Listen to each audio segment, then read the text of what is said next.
Hey, everybody. Thank you for joining me today. I am so lucky to have Cris Kimbrough here of SKBM Smart Tech, and I am a huge fan of hearing the founding stories of companies. Where did they come from? How did they get their start? And what are they bringing to the industry? Because right now there are so many amazing new, especially from the technology side, solution providers that are really supercharging the evolution of multifamily. Cris, thank you so much for joining me today. Oh, I am so happy to be here, Brent. Any chance to talk to you is always good, right? I feel the same. I feel the same. Okay, so let's go back in time a bit and let's talk about. Why don't you walk me through the founding of SKBM Smart Tech, and so you can educate the audience here about what you are all about, and then what how you came to be. Absolutely. So SKBM it stands for Scott Keen and Bill Myers. They're our co-founders, CEO and COO, respectively. They've been working together actually for quite a number of years. Started out in, doing things like building hotels for Disney. So, certified general contractor, have done very large projects. They moved into single family rehabs, and we're doing a tremendous number, hundreds a month of rehabs for very large single family owner operators. And then in 2018, it became clear through some of their relationships that there was a very large need for superior deployment partners in multifamily. Everybody, it's starting in 20, well, even earlier than 2018, but in 2018, there were a couple of large players that came into the market, and they were seeing more IoT, more access controls, that kind of thing being deployed in multifamily. So they saw the need, and they made the switch to, we still do single family rentals and build to rent, but really, saw the need for a solution for deployment in multifamily. And so that's when they made a change. They founded SKBM Smart Tech in 2018, and it is really, has been traditionally really focused around white glove installation and QA, QC. And one of the reasons that I wanted to work with Scott and Bill is it's all our own crews. We've got over 200 crew nationwide. We're not a call center. There is one throat to choke when it comes to deployment. And we've installed over 450,000 units of smart home. And we're darn good at it, right? After that many units, we've got the process down pat at this point, and then we've also installed over 2,000 properties worth of access controls. We've moved into other installation types, but that's, when you talk about the founding, it was Scott and Bill really seeing where the trend was in terms of the market and where they could best serve using this incredible team that they had built. And, guys have all been with us 10 to 15 years. So it's been extraordinarily successful on the GC deployment side for SKBM. That's wonderful. As I was going through everything that you all do, first of all, you cover a lot of bases when it comes to smart tech, and it's interesting because a lot of times, one of the big topics is these kind of the point solutions versus bundled, and a lot of times we think about that from the online solutions like online leasing, that sort of thing. But it really applies the same way to smart tech, where you have point solutions for managed Wi-Fi or access control or all these different things, IoT, and you all really do about everything, and you put it all together in this cohesive group. And so tell me about how, when somebody works with you all, what does that look like when it comes to, so you're doing these deployments, but before you're deploying, what does it look like when they come to you? Yeah, so it's a very consultative process, which we don't charge for the consultation. That's just, part of what we do. And so, Brent, I know you know this about me, but I'll share. Like, I've only ever sat owner operator side before. So I worked for Greystar and CBRE doing, building technology.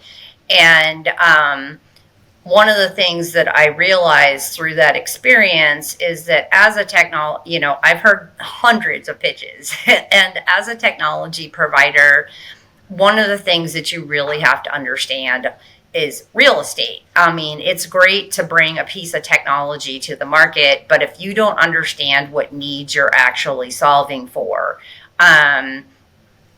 maybe that's tech for tech's sake, or maybe that's, something that's not going to integrate later. It is a point solution. And so um, when you work with SKBM, it is very consultative, and we do talk to you about things like investment strategy and what use cases you're trying to enable and what your budget is, and, what's your hold period, what's your long-term strategy, so that we can help our clients be strategic.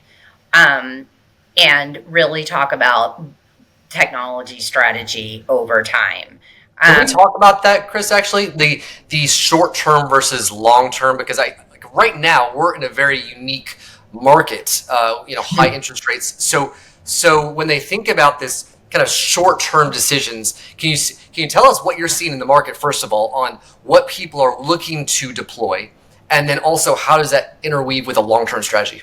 Yeah, I mean, I think there's a lot of focus because there isn't a lot of money in the market right now. And we realized that, months ago, we knew that this was going to be the case, but there are still needs that need to be fulfilled and capital being expended, or maybe you're, financing and turning it into an OPEX expense, but often around risk management. So securing buildings, making sure that the state of your apartments, what appliances might fail, that kind of thing. Making sure you have the best, fire detection, prevention systems in place. But one of the driving factors here, as everybody knows, is that insurance rates are astronomical right now. And so we are seeing there is an interest in risk mitigation currently in the market. But what you want to be careful about is, okay, I'm going to secure my building this year, and I'm going to choose this access control system. And then next year you say, or you get to budget season this year and you start saying, okay, over time, our strategy is to move into more in-unit devices. Well, you don't want app fatigue. You don't want a bunch of point solutions in place. You want something that's integrated both. You don't want to make your property staff life harder, and you don't want to have your tenants having a bad experience because they're having to go to 87 different apps. So one of the things that we do, and I think everybody needs to pay a lot of attention to, is what that long-term strategy is what you're deploying today, scalable to other devices in the future as your needs evolve and as, capital becomes available. And so that's what we're seeing currently, though, is, there's a lot of leak detection. Leak detection is huge right now. We're talking to clients that are like, we only want leak detectors right now. And our job is to say, great, we can help you with that. But let's think long term to make sure that we don't recommend leak detectors that then next year don't integrate with your smart thermostats when you decide to move in that direction. Absolutely. So when you talk about insurance, so rolling out something like leak detection or fire suppression, is not only going to be a function of actually stopping the loss, stopping the damage, but then are they also getting expense reduction through lower policy premiums? It depends on the insurance company, honestly. Okay. And I mean, there's been a lot of chatter for a couple of years now around um, premium reductions available for deploying leak detectors. I think that's fine, and it was all anecdotal. I've seen some recent data that unfortunately I can't share because it's kind of proprietary, but we are seeing that there are some instances where insurance companies are offering a discount if you have leak detectors or another risk mitigation device deployed. And also, we're talking with a leak detector supplier, and one of the things they said to us that was really interesting is they had several people come to them, owners, and say, our insurance company is telling us that they won't even insure us if we don't have leak detectors in place. So I think you're seeing some movement in that space, but it really does depend on the insurance company. So it's needed, but not nearly so beneficial to the property if you just have to have it. It's not a reduction. That's kind of sad, but at the end of the day, it's kind when of a you deal. think about things like operational efficiencies, you get a small leak, maintenance is notified immediately, so Sure. you don't you're preventing catastrophic loss. Like, nobody wants to Yeah. have a leak that goes undetected, and it's particularly, like, you think mid-rise, high-rise, and then you've got not only one apartment with a flood issue, but all the apartments below it, right? And so that turns Yeah. into And a good. Yeah, and even if the insurance company makes the property whole, that doesn't mean that they're going to, compensate for all the stress and all the resident frustrations and all the Exactly. other ancillary things that come into play when you have a leak like that. So yeah, Yeah, I mean, absolutely. exactly. That's what I was going to say. I mean, it becomes a tenant experience issue too, because everybody knows, like, if you've got a tenant, you've got to move out because you've got to repair a leak or a flood. That tenant is undoubtedly going to go leave you a review. Yeah, yeah, And exactly. so it's, when you think about these technologies, it is work. You got to kind of think of all of the benefits, right?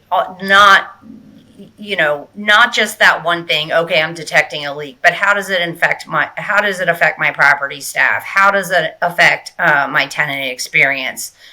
Things like that. There's a lot that goes into it. So right now, it's not just throwing a whole bunch of money at things because that people don't there's not nearly as much money sloshing around as there was a couple years ago. So they're being more strategic right now. But let's fast forward maybe a year or two. And are you hearing things when people talk about their strategic plan long term or medium? Let's say medium term, right? What are the next things that they're really wanting to dive into?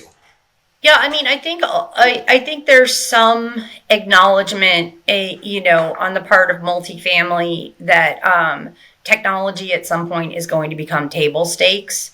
So I think, I think future state. I mean, I don't think we're ever going to be 100% smart home or 100% managed Wi-Fi. But there is a certain amount of keeping up with the market that I think people are thinking about long term. I think they're thinking about connectivity long term. It's it's managed Wi-Fi. There's bulk Wi-Fi. You can stay retail, but when you start thinking about connectivity as digital infrastructure, which commercial real estate has done for a number of years, and it took a while to get there. I think as we go forward in this connectivity piece, it's a struggle getting these IoT devices connected. So I think we're going to see definitely more focus on connectivity. Everybody wants to talk about AI. There's going to be more AI, but I think the AI is going to be focused. I mean, there are a few places like improving, communications on site or with prospective tenants through using AI to enable chatbots and things like that are really getting more sophisticated. But also using AI to really start using all the data Mm-hmm. from these technologies we're deploying. I mean, you think about a thermostat, and It's, detecting, runtime and, on the system, and what the lows are and what the highs are, and how efficient some of them, are detecting how efficient the system is. If you think, things like that, where I think and there are a few solutions out there that are approaching this, but, bringing all of the data from the technologies together. I don't like the term single pane of glass, but I mean, they're I think in the future, future state here, and I think this is what, again, when you start thinking about getting the full value out of this money you're spending on prop tech or operational technology, it's really about that data mining and making sure that you're getting actionable insights, that you are actually seeing operational efficiencies and you can quantify it. You're seeing, fewer turns, for example. And so, I think that's the next big play is data, honestly. Yeah, it seems to me that how we talk about the idea of how a property is performing is going much more towards the actual physical property. How is it performing as a physical space, versus just a financial question about how a property is performing. Huge opportunities there. I think that's Huge fantastic. opportunity. I mean, and when you think about you see some of the bigger players in the market moving towards a hospitality model, I think you can't go to any multifamily trade show and not see multiple panels about centralization and, moving towards a B2C experience with tenants. Like, all of that is enabled through technology if you're integrating it and using the data properly and really being thoughtful about what you're deploying. Yeah, I remember years ago I was at a property and I was like, well, do you know how many people use your pool? And she's like, yeah, and she said something. I was like, well, how do you know that, right? Are you tapping into your access control logs to find out, how much often it's being used? And she goes, no, I just kind of keep a lookout outside my window just to see how many people. I'm like, are you serious? Like, I didn't foresee that, but I'm like, my mind just was like, this is ridiculous. Yeah, well, I mean, when you think about things like capital planning for a property, and you've got, if you have, it's like, how many people use a fitness center? Like, everybody gets all excited about having a fitness center in the building when they're looking for a property, but how many people are actually using it? And are you going to upgrade all of your, bikes to Pelotons this year, or you're going to spend that money elsewhere where the tenants are going to get greater satisfaction out of it, or you're going to get increased operational efficiencies? Is going to make, everybody on the site happier. So I think what's going to be interesting, and this is just kind of moving down as they get more and more data on how these amenities are being used, there's going to be a tug of war between the idea of what do residents care about and what do prospects care about. And maybe the residents ultimately never use it, but the prospects still care about it. So what are we going to do in that weird middle ground where the people who never actually live there care about these things because they want to see them there, but residents, do they ever use it? Who knows? Yeah, I remember exactly. my buddy one time, I went to go visit him, and I asked him, like, tell me about the community, and he was naming of all these great things about it. And I said, okay, so what do you use of those? He's like, none of them. But he loved that they existed. He loved that they were there. Yeah. Meant something to him. And so that's a really fascinating decision-making process on how you value something that may not actually get used. So yeah, absolutely. Cris, thank you so much for talking with me today. This has been a huge pleasure. My very earlier jobs, right before I got into multifamily, was actually pulling wire for smart homes. And so I was in Houston, like 100 degrees, and I'm in the attic pulling wire across attics. It was rough, but I've always had a huge passion for this. And so I know this is a much bigger scale now, but I'm always rooting for the smart tech and smart enabled devices and that sort of thing. So thank you for sharing the story. I appreciate it. And by the way, everybody, SKBM Smart Tech is actually presenting at our next multifamily demo day. So make sure you check them out. Cris, thank you so much. We appreciate it. Thanks, Brent. I appreciate it. All right, take care. Thanks. Bye.